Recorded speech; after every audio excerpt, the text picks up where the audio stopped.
জাগা আজকে পর থেকে স্কুল আর আসবে না। জাগা কালকে তুই সত্যি স্কুলে আসবি না আর?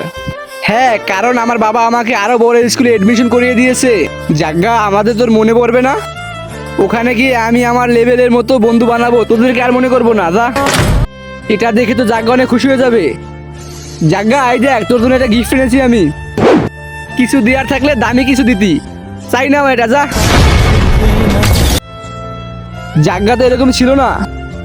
ভাই আজ তোর জন্মদিন, আর তোর জন্য আমি এটাই আনতে পেরেছি। ভাই তুই যা দিবি তাই আমার কাছে অনেক দামি। চলো বাচ্চারা, টিফিনের সময় হয়ে গেছে। জাগা কোথায় যাচ্ছিস? টিফিন করবি না? স্যার ভুল করে আজ টিফিন আনতে ভুলে গেছি। জাগা তুই আমাদের সাথে টিফিন করে নে। আরে আমার অনেক বড় স্কুলে ট্রান্সফার হয়ে গেছে, এখন তোদের সাথে লাঞ্চ করবো। চল হাট, তোর অহংকার হয়ে গেছে, আজ থেকে তোর সাথে বন্ধুত্ব শেষ। জাগা তোর কি হয়েছে? তোর এত ভালো বন্ধু, ওদের সাথে এরকম করলি কেন? স্যার আমি চাই না আমার যাওয়ার পর আমার বন্ধুরা কষ্ট পাক, তাই তো আমি এরকম করতেছি ওদের সাথে।